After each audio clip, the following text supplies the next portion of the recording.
qui brise le pouvoir du mal de la mort, qui aime d'un amour si puissant, si fort.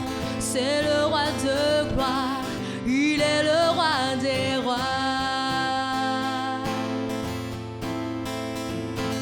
Qui secoue la terre par un saint tonnerre, qui nous émerveille par tant de mystères. C'est le roi de gloire, il est le roi des rois. Quelle grâce incomparable, quel amour infini, que tu aies pris ma croix, que tu sois mort pour moi. Tu as payé le prix pour qu'enfin je sois libre. Oh, Jésus, je te chante pour ce que tu as fait, qui ramène la paix dans la confusion, change les orphelins en fils et en filles. C'est le roi de gloire, il est le roi des rois. Quelle grâce incomparable, quel amour infini, que tu aies pris ma croix, que tu sois mort pour moi. Tu as payé le prix pour qu'enfin je sois libre. Oh, Jésus, je te chante pour ce que tu as fait. Signe l'agneau immolé, signe le roi vainqueur sur la mort. Signe l'agneau immolé, signe le roi vainqueur sur la mort. Signe l'agneau immolé, signe le roi vainqueur sur la mort. Signe l'agneau immolé, signe le roi. Quelle grâce incomparable, quel amour infini, que tu aies pris ma croix, que tu sois mort pour moi. Tu as payé le prix pour qu'enfin je sois libre. Oh, Jésus, je te chante pour ce que tu as fait. Oh, Jésus, je te chante pour ce que tu as fait.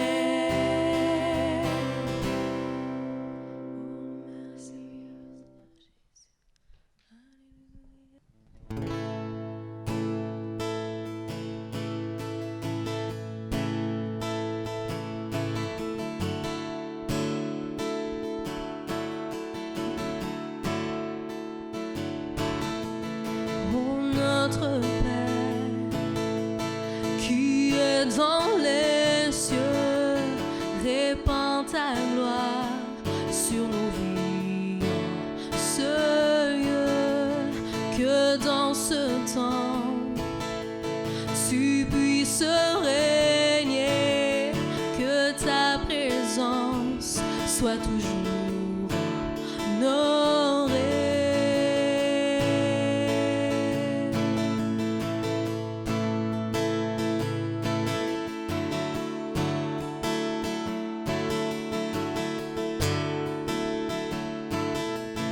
Devant ta face, nous sommes à tes pieds. Répands ta grâce sur nos vies, majesté, que nos louanges célèbrent ton nom. Ton peuple chante d'un seul cœur, nous crions, viens, Saint.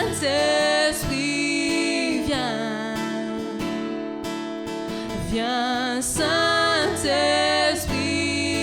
viens, que ton règne vienne, que ton règne vienne sur terre comme au ciel. Remplis-nous, Éternel. Ô notre Père, qui est dans les cieux, répands ta gloire sur nos vies, en ce lieu, que dans ce temps, tu puisses régner, que ta présence soit toujours honorée. Viens, Saint-Esprit, viens. Viens, Saint-Esprit, viens. Ton règne vienne, que ton règne vienne sur terre comme au ciel. Remplis-nous, Éternel. Que ton règne vienne, que ton règne vienne sur terre comme au ciel. Remplis-nous, Éternel. Ô notre Père, qui est dans les cieux, répands ta gloire sur nos vies, ce lieu, que dans ce temps, tu puisses régner, que ta présence soit toujours honorée. Viens, Saint-Esprit, viens. Viens, Saint-Esprit, viens. Que ton règne vienne, que ton règne vienne sur terre comme au ciel. Remplis-nous, Éternel.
toi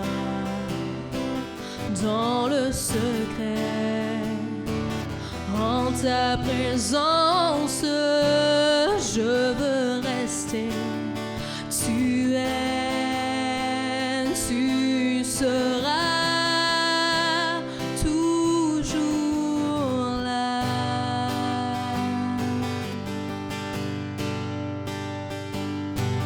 Tout contre toi, près de ton cœur, je peux entendre ta voix, Seigneur.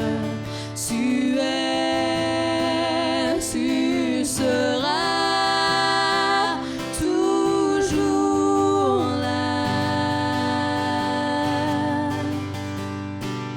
Ébloui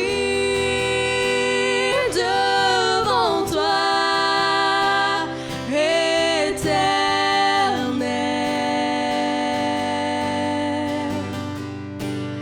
Ébahi par l'amour de ton ciel, je suis là à tes pieds, je viens t'adorer, je désire habiter près de toi.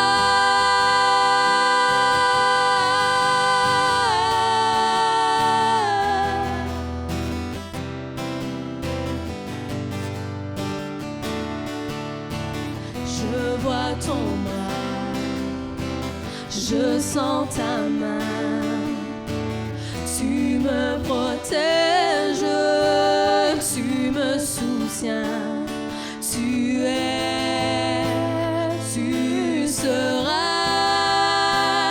toujours là.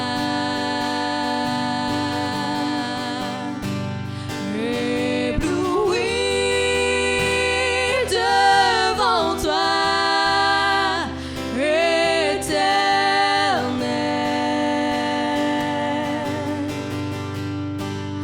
Ébahi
péchés, tu t'es chargé sur le bois. C'est par ta grâce seule, que je suis pardonné. C'est par ta grâce seule, que tu m'as racheté. Oh,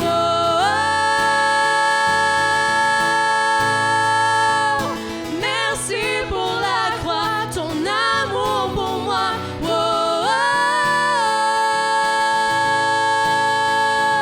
ta grâce ne faillit pas. Rien ne pourrait me justifier. Ton pardon est immérité. Tous mes efforts ne suffiraient à me sauver. C'est par ta grâce seule, que je suis pardonné. C'est par ta grâce seule, que tu m'as racheté. Oh,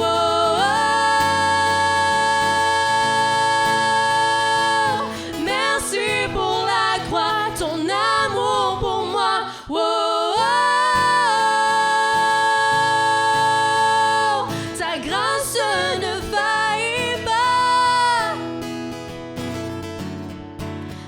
Amour parfait, tu t'es donné à la croix pour tout effacer. De mes péchés, tu t'es chargé sur le bois. C'est par ta grâce seule, que je suis pardonné. C'est par ta grâce seule, que tu m'as racheté. Oh,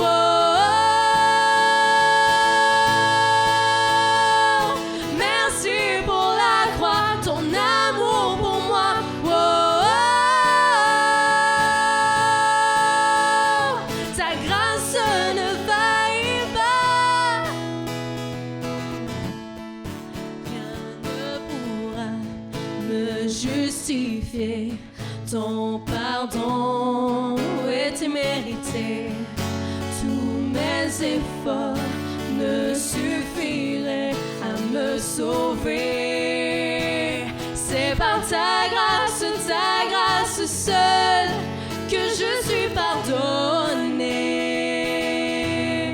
C'est par ta grâce seule, que tu m'as racheté.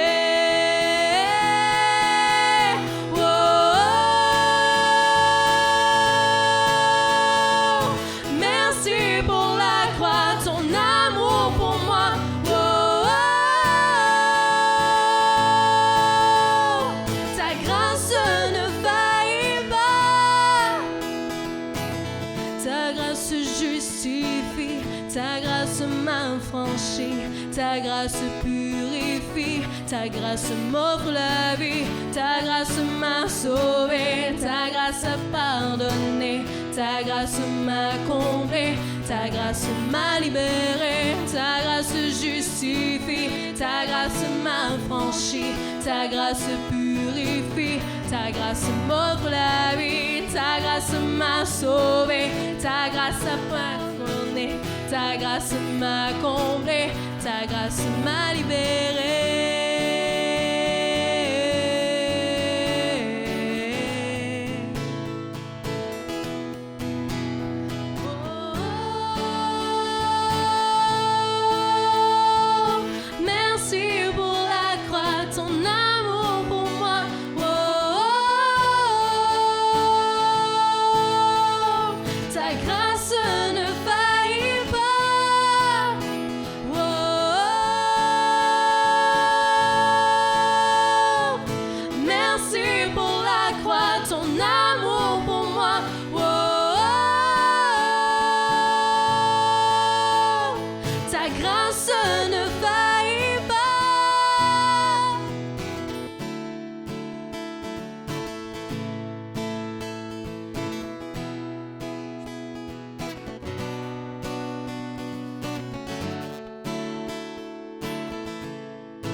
Bon matin, bienvenue à l'Église chrétienne d'Antique, ton Église. Et ce matin, j'ai un message pour toi, Église.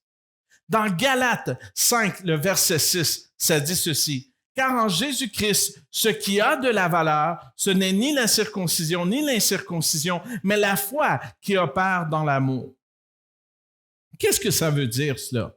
Mais avant d'aller à l'explication et aller un peu plus loin, nous allons prier ensemble. Seigneur Dieu Tout-Puissant, merci pour ta grâce, merci pour ce moment que nous avons dans ta parole et qu'on puisse apprendre de toi. On veut te connaître, on veut connaître ton cœur. Viens et agis avec puissance ce matin et révèle-toi à nous. Merci mon Dieu. Amen et amen. Donc, qu'est-ce que ça veut dire ce verset dans Galates 5, verset 6? Je vais lire d'une autre traduction, de la parole vivante. Donc, le même verset, ça nous dit ceci. Car pour ceux qui sont unis en Jésus-Christ, ce qui importe, ce n'est pas d'être juif ou ne pas l'être. Cette distinction ayant perdu toute signification, seul compte la foi. Une foi qui débouche dans l'amour et qui se traduit par des actes. Cette parole est pour toi, enfant de Dieu, ce matin. Pour toi qui es uni à Jésus. Donc déjà, le fait que tu es uni à Jésus, c'est une bonne nouvelle. C'est une bonne parole. Alléluia. Parce que tu es réconcilié au Père par le sacrifice de la croix en Jésus et que tu as la vie, ton système de valeurs doit changer. Et il doit changer radicalement. Donc, ce matin, que valorises-tu? C'est facile de dire, nous valorisons beaucoup de choses. Mais qu'est-ce qui est vraiment important? Moi, j'ai appris que lorsqu'on regarde notre agenda, on découvre ce qui est vraiment important. Il y a des gens qui prônent la famille, qui disent, moi, je veux être avec ma famille. Mais lorsqu'on regarde l'agenda, ce qui prend le plus de place, c'est le travail. Comment on peut changer cela? Comment on peut ramener les vraies valeurs et valoriser les bonnes choses? Donc, les valeurs fondamentales, c'est quoi? C'est ce qui nous définit, qui définit notre personnalité. Elles sont précurseurs de nos actions. Nos valeurs sont une force, une puissance qui nous pousse à agir. Elles sont une démonstration de notre vraie personne. L'Église de Galate fut tentée de retourner à la loi, au rituel judaïque.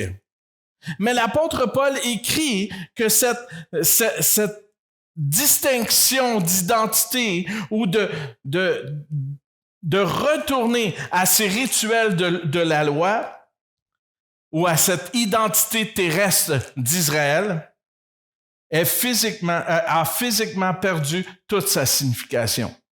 Donc, on n'a pas à retourner là. Parce que ces choses-là, la loi, tout cela, a perdu sa valeur, a perdu sa force. De valoriser la loi révèle notre personnalité rebelle, pécheresse, orgueilleuse et égocentrique. Donc, pourquoi aller valoriser quelque chose qui nous rend esclaves ou qui nous donne cette identité d'esclave? Pourquoi retourner là? Et c'est l'argument de l'apôtre Paul aux Galates. Donc, pourquoi retourner à ce qui nous emprisonne? Non, parce que la loi révèle la nature pécheresse et la nature pécheresse nous emprisonne dans des désirs incessants d'assouvir nos propres passions. Par le désir ce que je ne possède pas encore. C'est la convoitise. De convoiter ce que le voisin a, c'est de vouloir ce que je n'ai pas encore. Mais plus que ça, c'est une poursuite de sensations fortes d'acquérir aussi l'interdit. Pourquoi il y a tant d'adultères? Des gens qui se trompent mutuellement parce qu'on veut acquérir ce qui est d'interdit. Et cela nous garde captifs. c'est alors que Jésus vient et il change notre système de valeurs. Donc, la valeur de la foi. Contrairement aux valeurs que révèle la loi, car elle demande une sainteté inatteignable pour l'être humain et l'expose à sa vraie nature enclin au mal, la foi repose sur la confiance, l'assurance, la garantie face à l'engagement que Jésus a pris sur la croix. Face à l'engagement de Jésus de restaurer l'alliance d'amour et de restaurer notre amitié avec lui et nous restaurer aussi notre lien, notre relation avec le Père éternel. Et cette relation, ce qui a été restauré, restaure aussi notre identité. Donc, l'apôtre Paul dit ceci dans 2 Corinthiens 5, les versets 17 et 18. « Ainsi, celui qui est uni au Christ est une nouvelle créature. Ce qui est ancien a disparu. Voici, ce qui est nouveau est déjà là. » Tout cela est l'œuvre de Dieu qui nous a réconciliés avec lui par le Christ et qui nous a confié le ministère de la réconciliation, le plus beau ministère qui existe pour le chrétien. Maintenant que nous avons connu l'amour de Jésus, cet amour que nous a en 4 dimensions. Et la semaine dernière, on a vu comment exprimer cet amour. Et aujourd'hui, on va un petit peu plus loin dans cet amour-là. Donc, alors qu'on a connu cet amour et que nous sommes réconciliés avec le Père céleste par la foi et l'œuvre de la croix et de la résurrection, cette foi doit être agissante.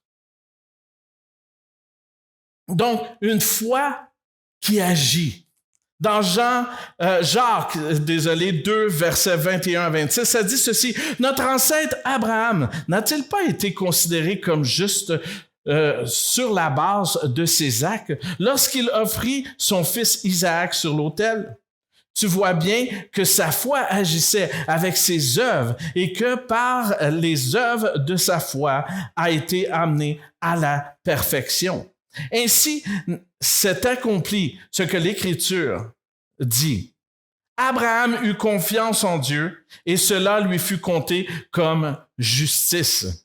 Et il a été appelé ami de Dieu. Vous voyez donc que l'homme est déclaré juste sur la base de ses actes, non pas seulement de la foi. Rahab, la prostituée, n'a-t-elle pas de la même manière été considérée comme juste sur la base de ses actes? Lorsqu'elle a accueilli les messagers et les a fait partir par un autre chemin. En effet, de même que le corps sans l'esprit est mort, de même la foi sans les œuvres est morte. Donc, quelle est cette foi qui démontre la valeur de la valeur? Ce qui a de la valeur est une foi qui contribue. Cette foi apporte un bienfait. Une foi qui débouche sur l'amour et qui se traduit par des actes. L'apôtre Paul est très intentionnel dans ses choix de mots. Premièrement, nous parlons d'une foi activée. La foi ne peut être passive. La foi exige une action qui produit un résultat. Dans Galates 5, le verset 6, les mots qui opèrent ou qui débouchent sur viennent du grec qui est énergéo. Il s'agit de la même racine que énergie. Wow! La foi devient énergique et effective lorsqu'il y a une action altruiste, un amour agapé qui est rattaché. En tant que chrétiens, nous avons placé notre foi dans cet acte d'amour, c'est-à-dire le sacrifice de Jésus. Le fait que nous avons placé notre foi en lui et son œuvre, nous pouvons dire comme l'apôtre Paul, ce n'est plus moi qui vis, mais Christ qui vit en moi. Par conséquent, le fruit de ma foi dans le sacrifice de la croix doit produire en moi l'amour que j'ai expérimenté, c'est-à-dire un amour désintéressé. Donc ça, c'est le fruit. Et cet amour désintéressé, c'est ce qui active la foi. Qu'est-ce qu'un amour désintéressé? C'est l'amour agapé. Et le dictionnaire biblique Kittel mentionne que c'est le type d'amour le plus rationnel dans la mesure qu'elle implique une reconnaissance et un jugement de valeur. Donc, tout revient à ce qu'on doit valoriser. Donc, ce type d'amour, qu'est-ce qu'elle fait? Qu'est-ce qu'elle demande? Donc, ce type d'amour valorise. Donc, elle met en valeur l'autre. Souvent, ce que l'on voit, c'est des gens en train d'abaisser les personnes au gouvernement, abaisser des gens dans la rue, abaisser des collègues de travail. Mais l'amour agapé appelle à relever, appelle à valoriser ces personnes-là, à les mettre en valeur. Et nous sommes appelés à mettre les gens qui nous entourent en valeur. La deuxième chose que cet amour fait, ou cet amour apporte, c'est l'honneur. Cette culture d'honneur, c'est-à-dire porter en haute estime. Emmener l'autre à une place d'honneur. Donc, c'est ce que l'amour agapé produit. Et l'amour agapé ennoblit. C'est-à-dire, il élève l'autre, il rend noble, il accorde de l'importance ou hausse dans un rang supérieur. C'est ce que l'amour agapé produit. Donc, ce type d'amour aime avec le plus grand des respects. Dans 1 Pierre 2,17, ça dit ceci: « Témoignez à chacun le respect auquel il a droit. Soyez polis envers tout le monde. Aimez l'ensemble de vos frères en la foi. Révérez Dieu, honorez le roi. » Donc, cherchons à valoriser les gens dans nos relations, à honorer l'autre parce qu'il est à l'image de Dieu. Et ennoblissons le mépriser. Donc, c'est-à-dire, élevez-les à un statut de noble. Faites-le. Faites ces choses sur les médias sociaux, à la maison, dans l'église, avec vos voisins, vos collègues, avec vos classes, avec vos collègues de classe ou vos collègues de bureau. Valorisez, honorez et ennoblissez. C'est ce qu'on est appelé à faire. C'est l'amour que nous sommes appelés à démontrer. Vous voyez, cet amour est très pratique. Vous pouvez avoir des divergences d'opinion et même de convictions, des convictions opposées à d'autres. Mais nous devons tout de même valoriser, honorer et élever chaque personne. Et cela, c'est l'amour de Jésus. Et c'est l'amour que nous avons reçu. Et cet amour doit dicter chacune de nos actions. Cet amour doit être admirateur des œuvres de la création et adorateur de l'œuvre de la vie. Cet amour doit s'exprimer en parole et en action. Ce qui différencie l'amour agapé des autres types d'amour, qui eux demeurent cachés, c'est que l'amour agapé est essentiellement un amour manifesté et démontré. Un amour qui demande des preuves et qui s'expose au grand jour. Donc, c'est pour ceux qui me disent « Oh, la foi, c'est personnel ». Mais une foi active dans l'amour n'est plus personnelle, n'est plus pour soi. Cet amour doit être démontré, cet amour doit être proclamé, cet amour n'a pas le choix d'être extériorisé.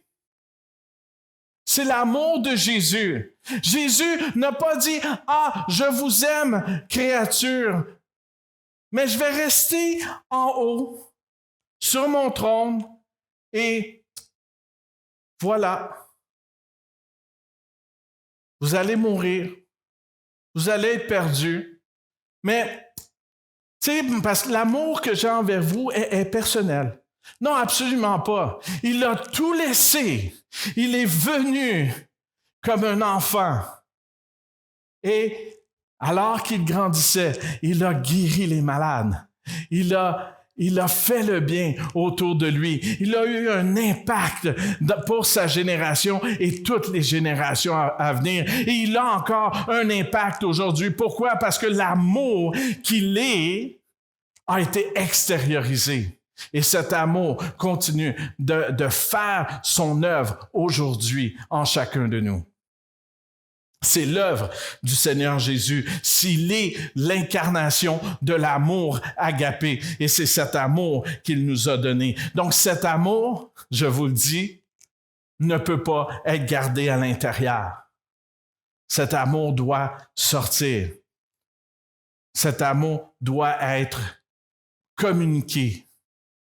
Donc je vais vous dire, ce n'est pas pour vous que vous avez reçu cet amour, c'est pour l'autre. Et pour avoir un impact dans la vie de l'autre. Oh, wow! Donc, comment pouvons-nous traduire cet amour?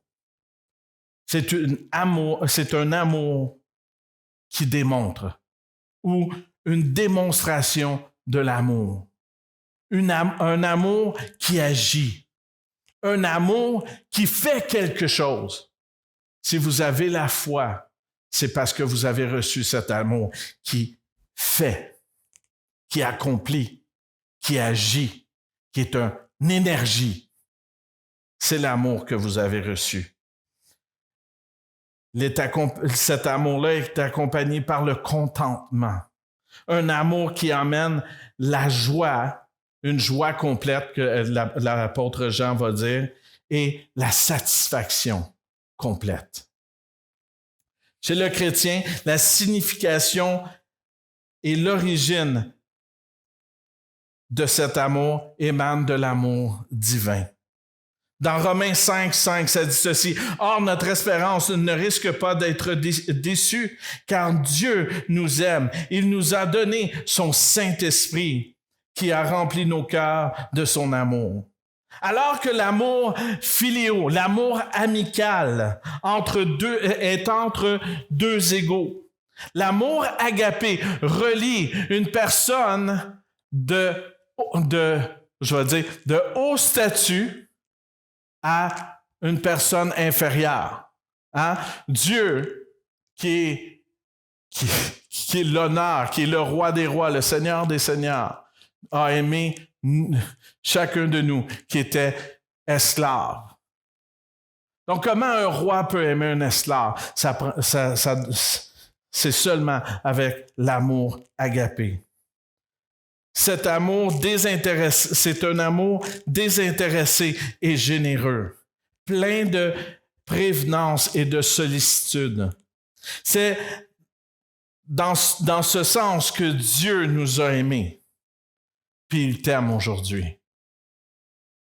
Il n'a pas gardé, Philippiens va nous dire, il n'a pas gardé son égalité avec Dieu comme une proie arrachée, mais il s'est dépouillé lui-même, se rendant obéissant jusqu'à la mort de la croix. Il a tout laissé pour nous. Il a porté la condamnation pour chacun de nous. C'est l'amour agapé.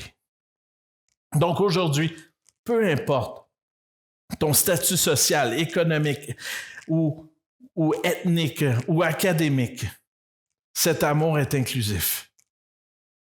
Car il accueille, accepte et exprime la reconnaissance. Dieu nous valorise par le fait que notre valeur se trouve dans le prix payé. Et le prix payé pour chacun de nous, c'est la vie de Jésus. C'est un montant inestimable. La vie du Dieu fait homme. Dieu nous a ennoblis. Il nous a rendu moralement noble et juste. Par Jésus, qui fut rançon pour chacun de nous. Dans le catéchisme d'Heidelberg, je vais l'avoir, l'auteur écrit par rapport au 9e commandement, il dit ceci: tout ce qui est interdit est ce qui peut porter atteinte à l'honneur et à la réputation de l'autre. Donc, lorsqu'on regarde ce qui est écrit, c'est que Jésus ne veut pas qu'on fasse atteinte à l'honneur et à la réputation de l'autre. Mais ce qu'on doit faire, c'est de valoriser, d'honorer et d'ennoblir. Donc, je finis avec ceci. En effet, en Jésus-Christ, ce qui a de l'importance, ce n'est pas le fait que tu es juif ou non juif.